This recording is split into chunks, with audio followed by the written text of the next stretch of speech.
Captain Lisa Morgan stood on the bridge of the UES Aurora and watched the blue planet grow larger on the main screen. 3 years had passed since the colony ship New Horizons sent its last message from this location. 3 years of searching, empty space and dead worlds. This was their final chance to find the missing colonists. "Captain, we are picking up debris in orbit," said Commander Kate Sullivan from her tactical station. Her fingers moved quickly across the control panel as she analyzed the readings. The metal signature matches the New Horizons hull composition. Lisa felt her heart sink but kept her expression calm. The crew needed to see strength, not fear. "Any signs of life on the planet's surface?" Dr. Amy Carter looked up from her science station. Her dark hair fell across her face as she leaned over the sensors. "Multiple energy signatures, Captain. Very sophisticated technology down there. I am reading at least 3 different types of power sources." 3 different types? Lisa moved closer to Amy's station. "Elaborate." "One appears to be some kind of fusion-based technology, similar to what we use. The second looks like crystalline energy matrices. The third—" Amy paused and frowned at her readings. "The third defies classification. It almost looks like the energy is being manipulated at a quantum level, but the patterns are unlike anything in our databases." Lieutenant Maya Brooks stepped forward from her position near the communications array. "Captain, I am detecting weapons fire on the surface. Multiple locations. This planet is in the middle of a war." The bridge fell silent except for the quiet hum of the ship's systems. Lisa stared at the planet below and tried to process this information. They had come here expecting to find either survivors or wreckage. Instead, they had discovered an active battlefield. "Show me the surface scans," Lisa ordered. The main screen shifted to display a detailed view of the planet's surface. Green. Continents stretched across blue oceans, dotted with cities that gleamed like jewels. But as the image zoomed in, Lisa could see the truth. Smoke rose from burning structures. Bright flashes of energy weapons lit up the landscape. This was indeed a war zone. "Captain," Kate called out, her voice tense, "I am reading incoming projectiles. Someone just fired on us." "Evasive maneuvers," Lisa commanded. "Red alert. All hands to battle stations." The Aurora shook as energy blasts passed close to the hull. On the screen, Lisa could see sleek ships rising from the planet's atmosphere. They moved with grace and purpose, their hulls reflecting the light of the system's star. "Return fire?" Maya asked, her hand hovering over the weapons controls. "Negative. We do not know who fired or why. Take us out of weapons range but keep us in scanning distance." As the Aurora pulled back, more ships appeared from the planet's surface. These vessels looked different from the first group. Where the initial ships had smooth, curved lines, these new arrivals were angular and dark. They seemed to absorb light, rather than reflect it. "2 different fleets," Kate reported. "And they are fighting each other, not us." Dr. Amy Carter gasped from her station. "Captain, you need to see this. I am getting clear visual on the combatants." The main screen displayed a magnified view of the battle taking place in the planet's upper atmosphere. Lisa saw beings that looked almost human, but with pointed ears and unnaturally graceful movements piloting the sleek ships. Their opponents were clearly alien, with forms that seemed to shift and change even as she watched. "Are those elves?" Maya whispered. "Unknown species," Amy replied, but her voice carried wonder. The pointed-eared beings appear to be humanoid but with significant physiological differences. Enhanced reflexes, extended lifespans based on cellular analysis. The others, she paused. The others are completely alien. Multiple body configurations. Some appear to be energy-based life forms. Lisa watched the battle unfold before them. The elf-like beings fought with weapons that seemed to blend advanced technology with something else entirely. Energy flowed from their hands to power their ships' weapons. The aliens responded with pure technological might, their dark vessels launching missiles and energy beams. "Captain," Communications Officer Claire Davis called out, "I am picking up transmissions from the surface, multiple languages, but our computers are starting to make sense of some patterns." "Put it through the speakers." The bridge filled with voices speaking in musical tones and harsh guttural sounds. Even without understanding the words, Lisa could hear the desperation in some transmissions and cold determination in others. "How long has this war been going on?" Lisa asked. Amy checked her readings again. Based on the energy signatures and battle damage visible on the surface, I estimate this conflict has been active for centuries, maybe longer, and our colonists landed right in the middle of it. Lisa felt the weight of command pressing down on her shoulders. 700 families had been aboard the New Horizons. 700 families looking for a new home among the stars. Captain, I am detecting human life signs on the surface, Amy announced suddenly. Faint, but definitely human. Where? Scattered across multiple locations, some appear to be in the coastal city that is currently under siege. Others are deeper inland, in territory controlled by the alien forces. Lisa stared at the planet below and made her decision. Prepare the landing shuttles. We are going down there. Captain, Kate protested, the risk is enormous. We could start an interplanetary incident. Our people are down there, Lisa replied firmly. We did not come this far to turn back now. Besides, we might be exactly what this situation needs. What do you mean? Maya asked. Lisa smiled grimly. A neutral third party. Someone who can talk to both sides without centuries of hatred clouding their judgment. She turned to address her senior staff. Dr. Carter, prepare first contact protocols for multiple species. Maya, ready your best ground team. Kate, keep the Aurora in position to provide support. Claire, see if you can establish communication with the surface. Which faction should we contact first? Claire asked. Lisa looked at the screen where the battle continued to rage. Ships exploded in bright flashes while others limped away trailing smoke and debris. On the planet's surface, cities burned while their defenders fought desperately against overwhelming odds. Both of them, she said. If we are going to save our people, we need to understand this war. And maybe, just maybe, we can help end it. The landing shuttle descended through the planet's atmosphere like a falling star. Captain Lisa Morgan gripped her seat as turbulence shook the small craft. Through the viewport, she could see the coastline approaching fast. Smoke rose from the city ahead, and flashes of energy weapons lit up the sky. Landing zone secured, Captain, announced Lieutenant Maya Brooks from the pilot's seat. No immediate hostile contacts, but I am reading movement from both directions. Dr. Amy Carter checked. Her equipment one final time. Universal translators are active. First contact protocols loaded. I just hope we get a chance to use them before someone starts shooting. The shuttle touched down in a grassy field between two forests. Lisa could see the ocean in the distance, where the besieged city sent up pillars of smoke. Behind them, darker woods seemed to pulse with unnatural energy. Remember, Lisa told her team as they prepared to exit, we are here for information and rescue. No hostile actions unless fired upon first. Sergeant Claire Davis activated the communications array, while Engineer Riley Johnson began setting up scanning equipment. The humans worked quickly to establish their temporary base, knowing that both sides in the conflict would soon investigate their arrival. Contact approaching from the coastal direction, Maya reported, checking her rifle but keeping it lowered. Single individual moving fast. Through the morning mist came a figure that took Lisa's breath away. The being moved with impossible grace, seeming to glide over the ground rather than run. As it drew closer, Lisa could see that it was female, with long silver hair and pointed ears. Her clothing was a mix of elegant fabric and what appeared to be organic armor that shifted color with her movements. The elf-like being stopped 50 meters away and called out in a voice that sounded like wind chimes. Amy's translator crackled. To life. Unknown travelers, declare your purpose and allegiance. These lands are under protection of the Silverhaven Guard. Amy stepped forward, hands raised peacefully. We are humans from beyond the stars. We come seeking our lost people and offer no threat to your forces. The being's eyes widened, and she approached more cautiously. Lisa could see that her skin had a faint luminescent quality, and her eyes were larger than a human's, colored deep. Violet. Humans, the being repeated, testing the word. I am Sarah Nightbreeze, scout of the Moon Whisper Battalion. You speak of lost people?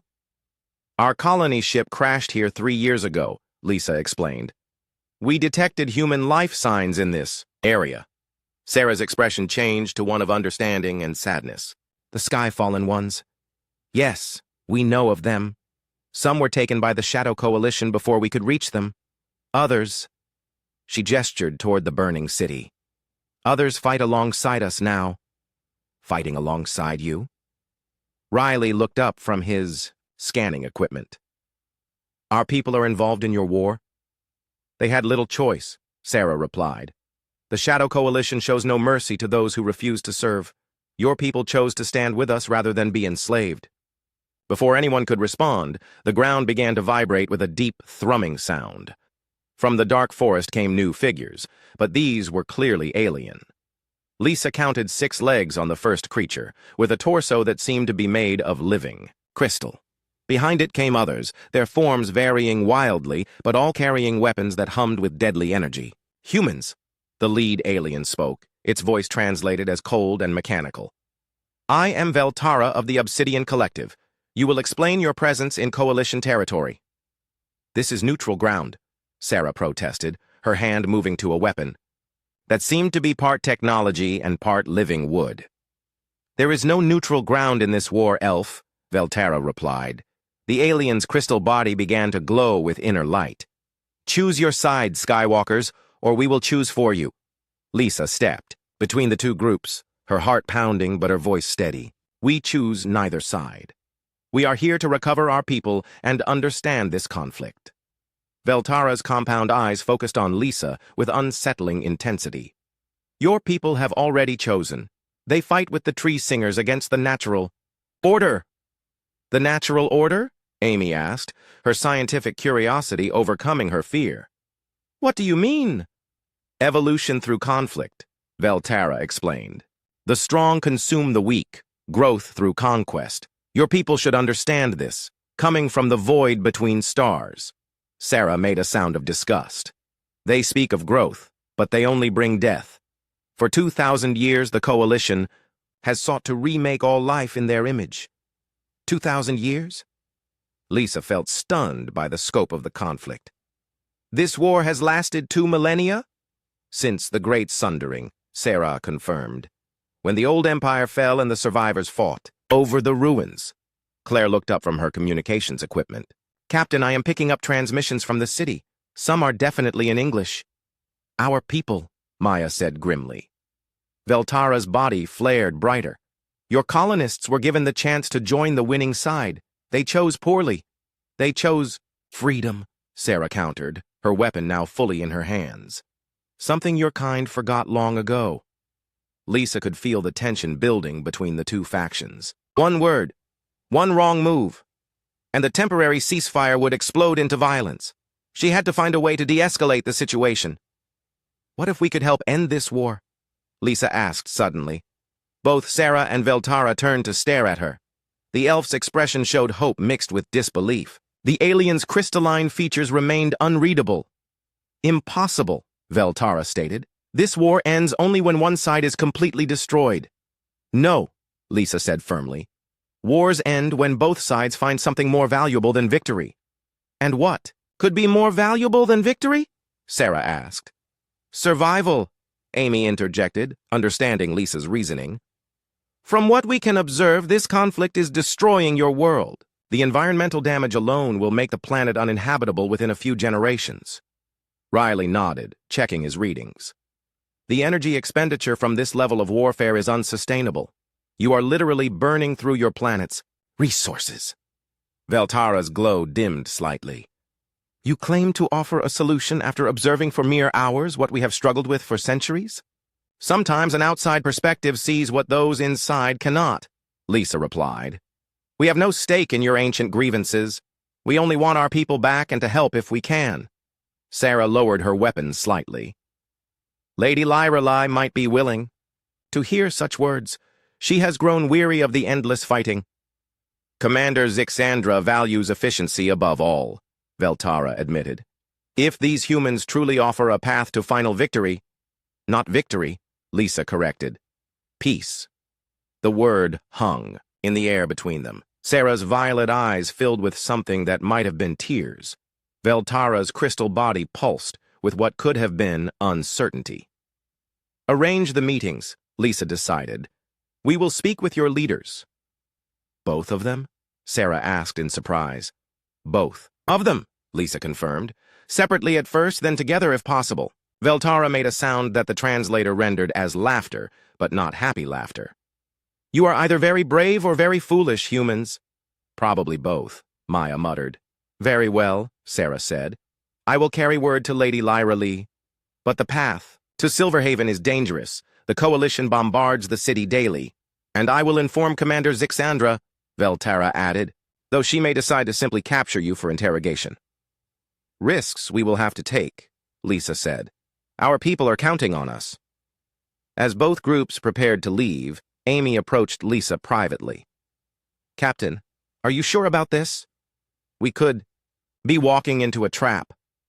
Lisa looked toward the burning city, then back at the dark forest where alien shapes moved in the shadows.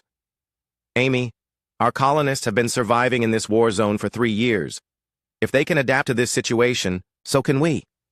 And if we make things worse? Then at least we tried, Lisa replied. Sometimes that is all you can do. The journey to Silverhaven took 2 days through forests that seemed alive with magic. Captain Lisa Morgan walked alongside Sarah Nightbreeze, watching in amazement as the elf scout communicated with the trees themselves. Plants bent aside to create paths, and flowers bloomed to mark safe routes. Your technology is unlike anything we have seen, Dr. Amy Carter said, examining a healing salve that Sarah had made from tree sap and moonlight. It appears to be bio-integration rather than mechanical engineering. Sarah smiled as she guided them around a grove where the trees hummed with defensive energy. We do not see technology and nature as separate things. All life is connected. The trees share their strength, and we share our knowledge. Lieutenant Maya Brooks kept her weapons, ready as she scanned for threats. How do you fight the Coalition with plants and magic? Magic is just another form of energy, Sarah explained, like your electricity or their crystal matrices. We learned long ago to work with the natural forces instead of against them. Engineer Riley Johnson was making notes on everything he observed. The quantum energy signatures are off the charts. You are literally manipulating matter at the subatomic level. All energy comes from the same source, Sarah said simply. We just use it differently. As they crested a hill, the city of Silverhaven came into view, and Lisa gasped. The city was beautiful beyond description, with towers that seemed to grow from the earth itself. Bridges of living wood connected buildings that pulsed with soft light. But the beauty was marred by the signs of war. Sections of the city lay in ruins, and energy barriers flickered around the perimeter. The Coalition has been besieging us for 6 months, Sarah explained sadly.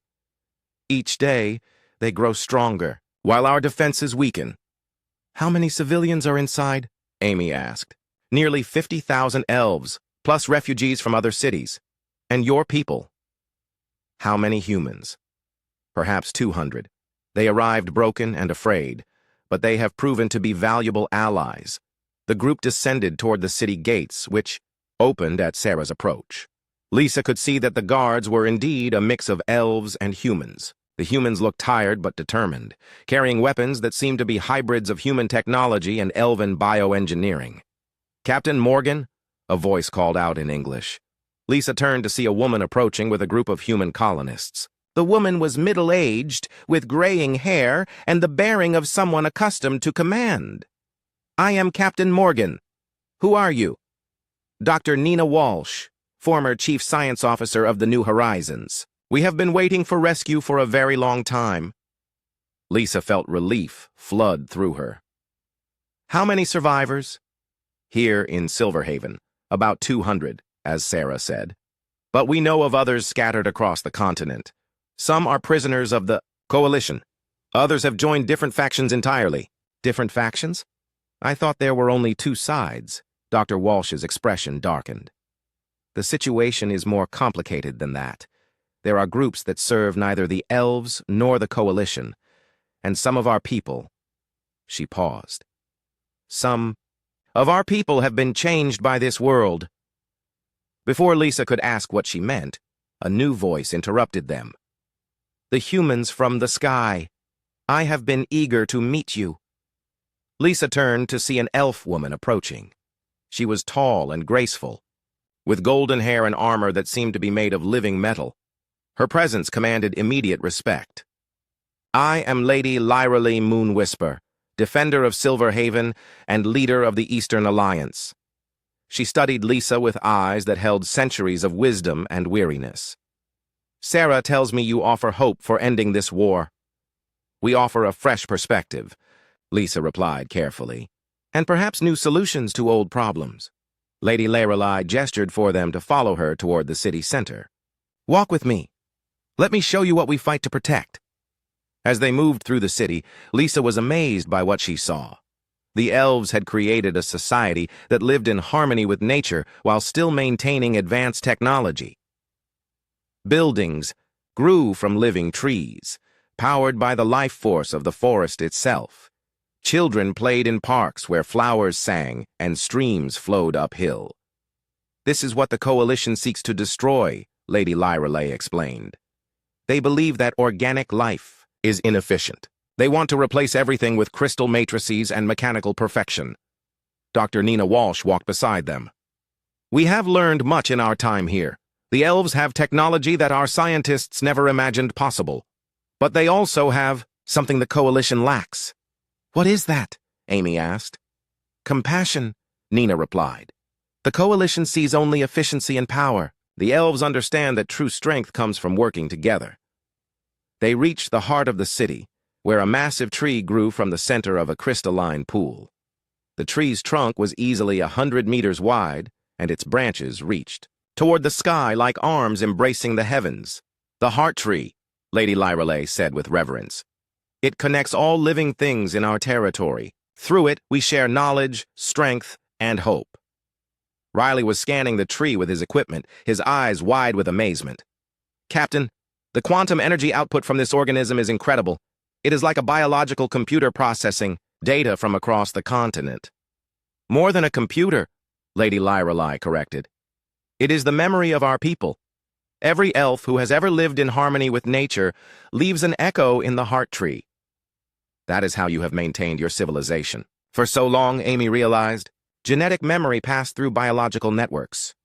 Yes, and that is why the Coalition fears us so much. We represent a path they cannot understand or control.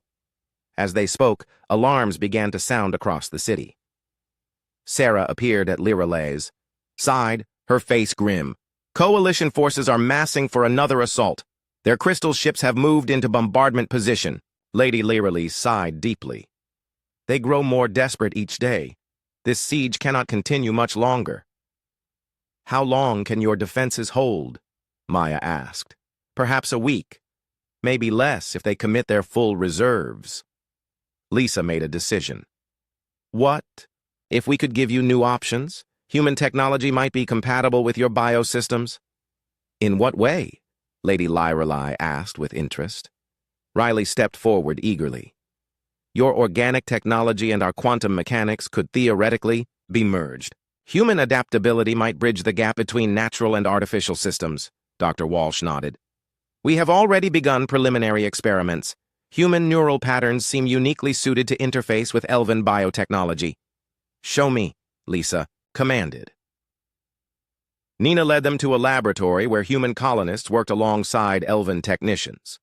Lisa watched in amazement as a human engineer placed her hands on a biomechanical console and guided its operations through thought alone.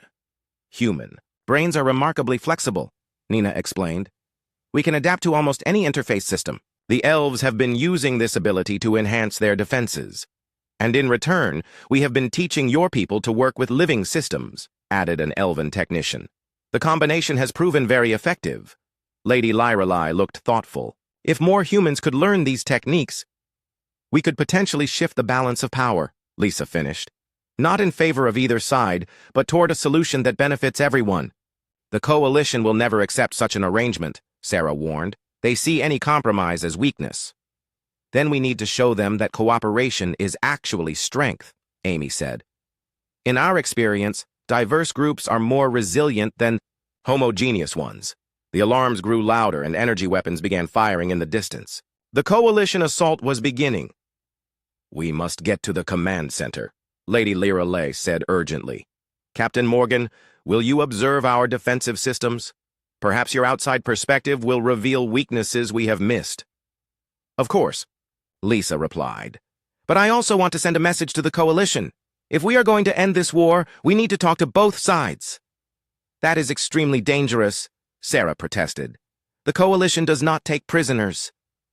They took some of our colonists, Nina pointed out. They must be willing to negotiate under some circumstances. Lady Lyrelay nodded slowly. If you truly believe you can reach them, I will not stop you. But know that you risk not only your own lives, but the lives of everyone who depends on us. Lisa looked at her team. Maya nodded grimly. Amy appeared nervous but determined. Riley was already planning technical approaches. Claire was preparing communication equipment. We understand the risks, Lisa said, but sometimes the greatest risk is doing nothing. As explosions echoed across the city and energy shields flared under bombardment, the humans prepared to attempt something that had not been tried in 2,000 years of warfare. They were going to try to make both sides listen to reason. The Coalition fortress rose from the dark landscape like a mountain of black crystal. Captain Lisa Morgan studied it through her binoculars as her team prepared for what might be their final mission. 3 days had passed since they left Silverhaven, under the cover of an elven stealth field that bent light around them. Energy readings are off the charts, Engineer Riley Johnson reported quietly. That structure is essentially a massive power generator. No wonder they can maintain such a long siege. Beside them, Veltara of the Obsidian Collective waited with barely concealed impatience. The crystal-bodied alien had agreed to escort them to Commander Zixandra, but her motives remained unclear. You still have time to reconsider this foolish plan, Veltara said, her translated voice carrying undertones of what might have been concern. The commander does not appreciate interruptions during wartime. Dr. Amy Carter checked her equipment one final time. We appreciate the warning, but we need to try. Too many lives depend on finding a solution.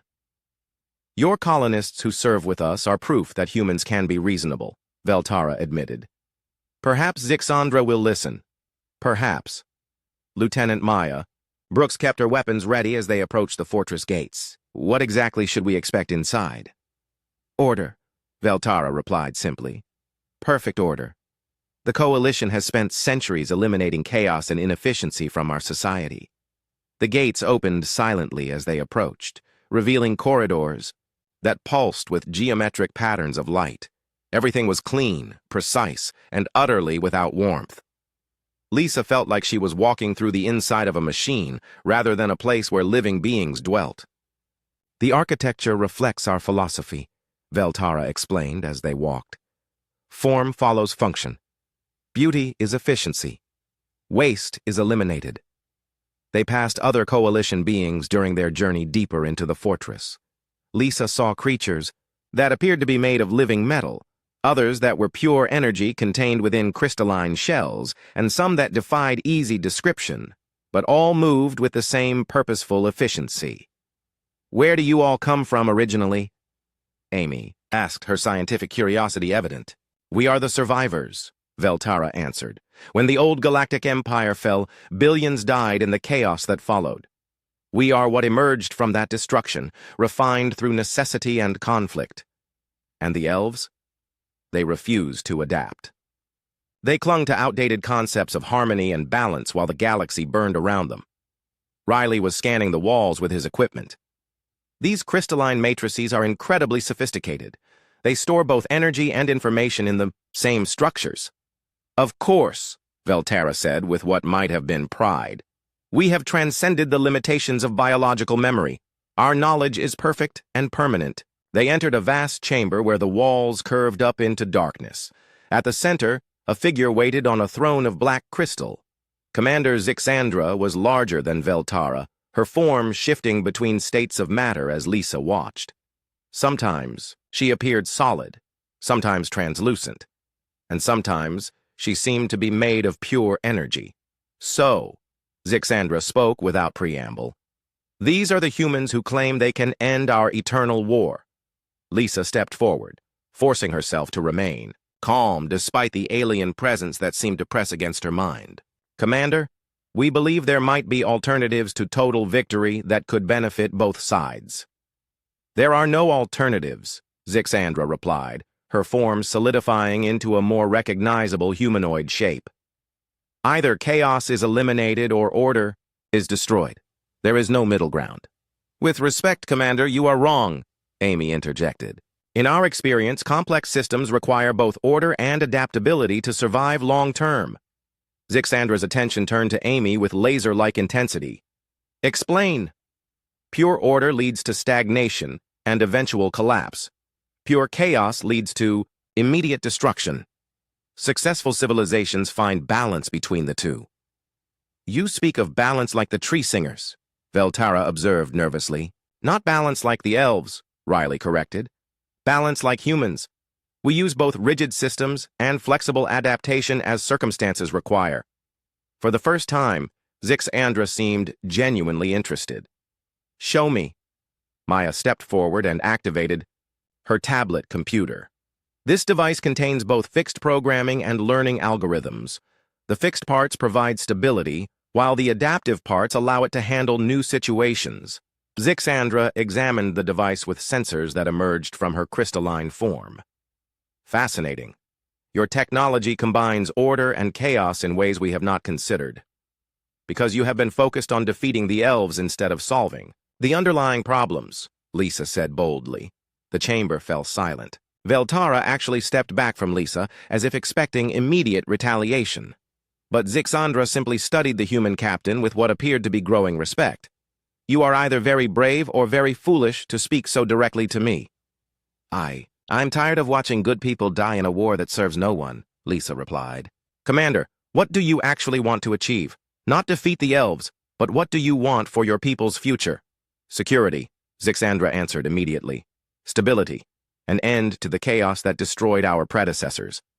And the elves want survival for their way of life, Amy added. Two goals that are not necessarily incompatible. Impossible, Zixandra stated. Their organic systems are inherently unstable. They will always threaten order. What if they could be stabilized? Without being destroyed? Riley asked. What if human technology could bridge the gap between your crystalline systems and their biological networks? You propose hybrid technology. We propose cooperation, Lisa said. Our people have been living and working with both sides. We have seen that elven biotechnology and coalition crystal matrices can complement each other. Zixandra's form began to shift more rapidly, indicating what Veltara had told them was intense thought. You claim to have achieved what we considered impossible. Not achieved, Maya corrected. Demonstrated potential. With proper development, hybrid systems could provide both the stability you need and the adaptability the elves require. And what do humans gain from this arrangement? A place to live in peace, Lisa answered honestly. Our colony ship was destroyed. We have nowhere else to go. But we do not want to live in a war zone. You would serve as mediators between our peoples? We would serve as partners with both, Amy said, bringing different perspectives and capabilities to shared challenges. Zixandra was quiet for a long moment. When she spoke again, her voice carried a weight that made the crystal walls resonate. I will consider this proposal. But first, you must prove that such cooperation is possible on a meaningful scale. What do you have in mind? Lisa asked. There is a location sacred to both our peoples, the Nexus Core, where the old empire fell. It has been corrupted by ancient weapons and remains dangerous to all who approach it. If your hybrid technology can cleanse this corruption, I will believe that cooperation might be possible. Veltara made a sound of shock. Commander, the Nexus Core has been forbidden territory for 1,000 years. The corruption there drives any who enter it to madness. Which is why it will be the perfect test, Zixandra replied. If these humans can help us reclaim what was lost, then perhaps they truly offer a new path forward. Lisa felt the weight of the challenge settling on her shoulders. What exactly is this corruption? Quantum decay from weapons that dissolve the barriers between dimensions, Zixandra explained. It affects both biological and technological systems, turning them against their creators. That is why the war has continued so long, Veltara added. Neither side can approach the Nexus Core to shut down the ancient systems that still influence our conflict. But human neural patterns might be resistant to the corruption, Amy realized. Our brain chemistry is different from both elves and coalition species. Precisely, Zixandra confirmed. If you can survive the Nexus core and repair the damage there, I will order a ceasefire and begin serious negotiations with the elves. And if we fail? Then you will join the billions who died when the old empire fell, and this war will continue until one side is completely destroyed. Lisa looked at her team. Maya nodded grimly.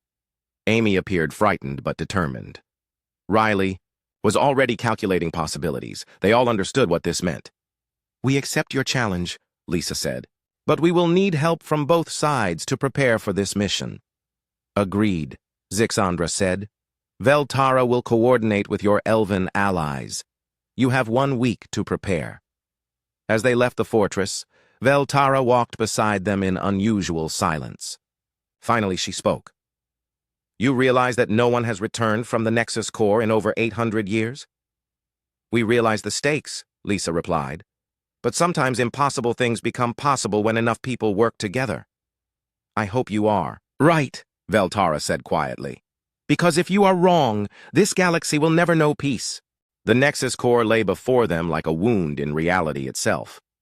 Captain Lisa Morgan stood at the edge of the corruption zone, watching as space twisted and colors that had no names flickered through the air.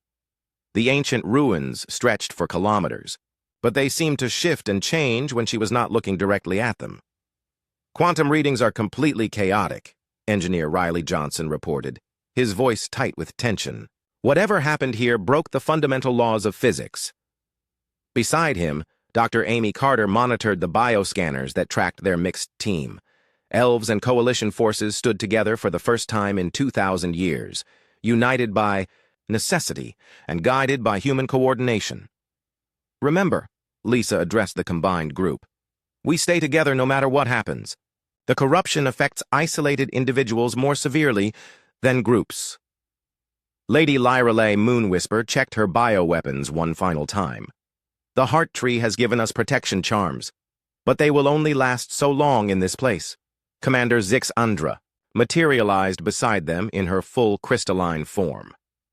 My personal shields are at maximum strength. Even so, I estimate we have perhaps 3 hours before the corruption becomes irreversible. Lieutenant Maya Brooks led the human colonists who had volunteered for this mission. Dr. Nina Walsh and 15 others had insisted on coming, claiming their experience with both Elven and Coalition technology made them essential. The theoretical hybrid interfaces are ready, Nina reported. If our calculations are correct, human neural patterns combined with Elven biotechnology and Coalition crystal matrices should be able to interface with the ancient control systems. And if the calculations are wrong, Veltara asked nervously. Then we all die horribly, Maya replied with dark humor. No pressure. They entered the corruption zone together, 50 beings from 3 different species walking into what many considered the most dangerous place in the galaxy. Immediately, Lisa felt the wrongness pressing against her mind. Colors became sounds, gravity shifted randomly, and time seemed to flow in multiple directions at once. Stay focused on each other, Amy called out as an elven scout began to wander toward a structure that existed in too many dimensions. Do not let the corruption separate us. They pushed deeper into the ruins, following energy readings that led toward the center of the ancient complex. The buildings around them showed signs of incredible technology, but everything was twisted by the quantum decay that had been eating at reality for millennia. There, Zixandra pointed with one crystalline appendage. The central nexus. Before them rose a tower that hurt to look at directly. It seemed to be made of solid mathematics, with equations visible in its structure that described impossible realities. At its base, a doorway flickered between existing and not existing. The control chamber is inside, Lady Lyrelay said, consulting ancient elven records. But the path is protected by security systems that no longer distinguish between friend and enemy. Then we go in together, Lisa decided. Human adaptability, Elven intuition, and coalition efficiency. Whatever is waiting for us in there will not expect cooperation. They entered the tower through the unstable doorway, and immediately the corruption intensified. Lisa felt her perception of reality wavering, but the presence of her mixed team kept her grounded. The elves sang softly, their voices providing harmony that helped stabilize local space-time. The coalition members projected shields that blocked the worst of the quantum interference. The humans served as bridges, their flexible minds helping coordinate between the two approaches. "The control chamber is ahead," Nina announced, reading signals from her hybrid scanner. "But there is something else there. Something alive." "Impossible," Zixandra stated. "No biological entity could survive this level of corruption." "No normal biological entity," Amy corrected grimly. They reached the control chamber and found their answer. In the center of the room, connected to machines that spanned the gap between magic and science, was a figure that had once been humanoid, but centuries of exposure to the corruption had changed it into something that existed partially in multiple dimensions. "Who dares disturb the final guardian?" The entity spoke with a voice that echoed from several realities at once. "We are here to repair the damage." Lisa stepped forward, fighting against the entity's presence that made her want to flee. "To end the corruption and restore balance." "Balance?" The Guardian laughed with a sound like breaking glass. "There is no balance here. Only the perfection of absolute chaos." "That is not perfection," Veltara protested. "That is the destruction of everything we have worked to build." "All order leads to stagnation," the Guardian replied. "All chaos leads to growth. I have transcended the need for stability." "You have become a slave to the corruption," Lady Lyreley said sadly. "You no longer choose chaos, it chooses you." The Guardian's form shifted angrily, and the corruption in the chamber intensified. "I will not allow you to undo the great work." Energy lashed out from the ancient machines, but the combined team was ready. Elven bioshields absorbed and redirected the chaotic forces. Coalition crystal matrices provided stable anchoring points. Human coordinators wove the defenses together into something stronger than either side could manage alone. "Nina, get to the control interface," Lisa commanded, while fighting off tentacles of corrupted energy. "Riley, help her establish connections." "The interface is not designed for any known neural pattern," Nina called back as she approached the central console. "It requires something that can process multiple realities simultaneously." "Then we give it multiple realities," Amy realized. "Human neural patterns linked through elven bionetworks and stabilized by coalition crystal matrices. A three-way mental interface?" Riley looked stunned. "That is either brilliant or suicidal." "Right now, I will take either," Lisa said, as the Guardian's attacks intensified. Working together, the mixed team established the unprecedented connection. Human flexibility allowed them to interface with the alien technology. Elven bio-networks provided the organic connections needed to reach the living systems. Coalition crystal matrices gave them the stability to process information from multiple dimensional layers. "I can see the original programming," Nina announced in wonder. "The Nexus Core was not a weapon, it was a peacekeeping system." "What?" Zixandra demanded while maintaining her defensive shields. "The old Empire created it to prevent wars by monitoring and moderating conflicts across the galaxy.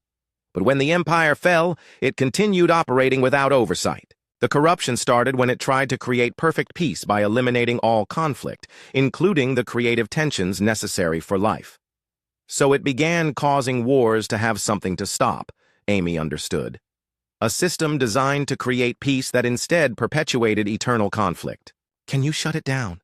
Maya asked, while helping coordinate the defenses. "Better than that," Riley called out from his position at a secondary console. "We can reprogram it. Instead of eliminating conflict, we can make it promote balance between opposing forces." The Guardian screamed in rage and unleashed its full power, but the three-species team held together. Their combined approach proved stronger than the corruption, providing stability without stagnation and change without chaos. "Uploading new parameters now," Nina announced.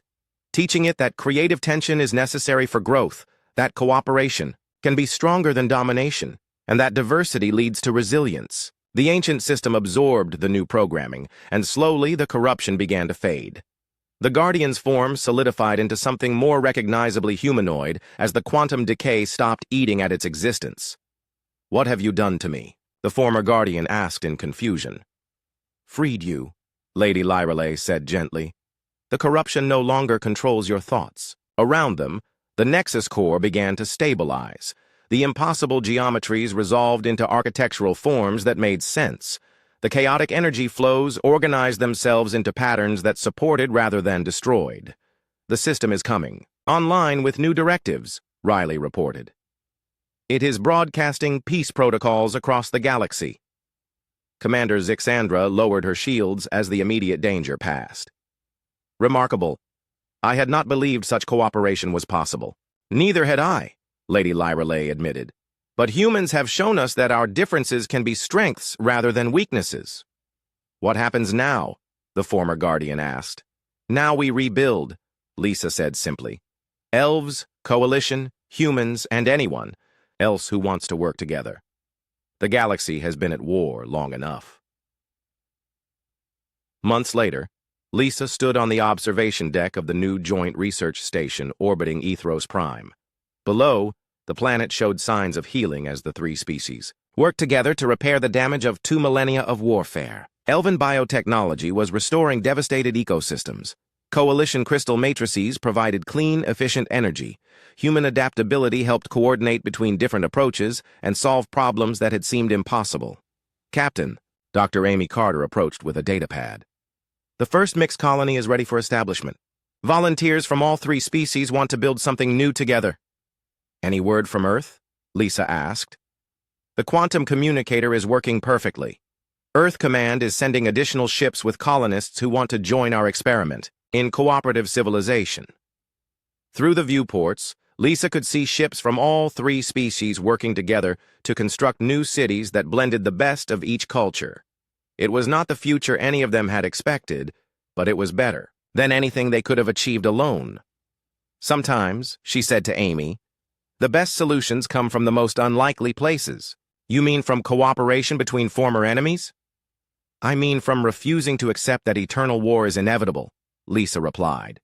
Humans, elves, coalition members, we all want the same basic things. Safety, purpose, hope for the future. It just took someone from outside the conflict to help everyone remember that. As the sun set over the healing world below, the three species continued their work together, building a future none of them could have imagined when the war seemed endless, and hope was nearly gone.